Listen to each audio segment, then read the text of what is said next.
अस्सलाम वालेकुम व्यूवर्स, क्या हाल चाल है बेटा नाज़रीन, आप लोग सब खैरियत से होंगे।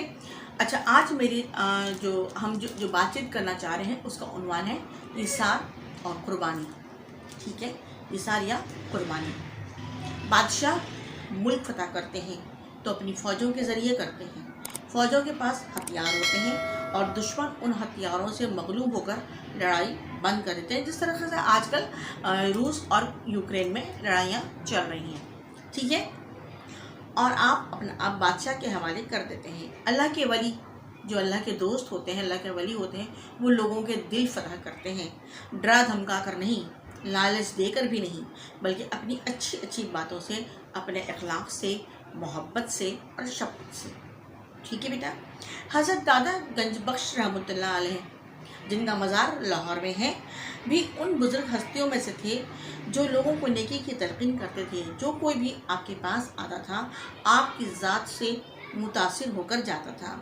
अमीर गरीब सभी आपसे फैज़ हासिल कर रहे थे। लाहौर आकर आपने एक ऐसा कारनामा सर अंजाम दिया जो तारीख़ हैसियत रखता है। यहाँ आपने एक मस्जिद तामीर कराई थी जो इस सरज़मीन की, यानी कि मौजूदा पाकिस्तान की पहली मस्जिद थी। इस मस्जिद में आप लोगों को कुरान मजीद पढ़ाया करते थे और अरबी ज़बान का दर्स दिया करते थे। हज़रत दादा साहब रहमतुल्लाह अलैह अपने अक़ीदतमंदों को नसीहत और अपना मतलब वाज़ेह करने की खातिर किस्से कहानियाँ भी सुनाया करते थे। मसलन कुर्बानी के बारे में आप सल्लल्लाहु अलैहि वसल्लम ने कुर्बानी के मुतालिक आप रहमतुल्लाह अलैह ने फरमाया कि इसार का मतलब यह है कि इंसान दूसरों के आराम की खातिर खुद तकलीफ़ उठाए और दूसरों को फ़ायदा देने की खातिर अपना फ़ायदा कुर्बान कर दे। आपने ये बात एक वाक़े की रोशनी में बयान किया। वाक़या कुछ यूँ था।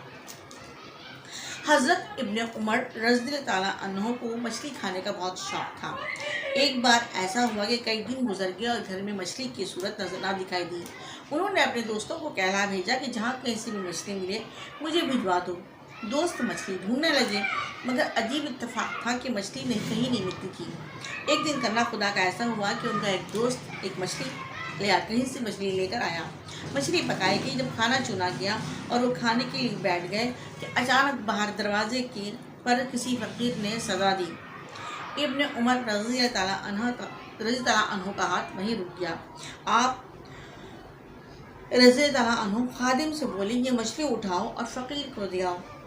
खादिम सख्त हैरान हुआ, मालिक क्या हुक्म दे रहा है? बोला, आप उससे कुछ और चीज़ें दे दिए। वो बोले, नहीं, फ़कीर को मछली ही मिलेगी। और उसे मछली ही मिली। मछली की बजाय कोई और चीज़ दी जाती तो वह इसार और कुर्बानी कहाँ से होती? तो दोस्तों, इसार का मतलब आपको अच्छी तरीके से समझ में आ गया होगा कि हम अपनी छोटी छोटी चीज़ें दूसरों को उनकी ज़रूरत के वक्त दे दिया करें। उनकी हमें भी ख़ास ज़रूरत हो, मगर फिर भी हम दूसरों की ज़रूरत को मलूज़ खातिर रखें तो उन्हें वो दे दें, तो अल्लाह ताला उसका सवाब हमें कई गुना ज़्यादा देगा और अल्लाह ताला अपनी रहमत में हमें जगह देगा इंशाअल्लाह ताला। अल्लाह हाफ़िज़।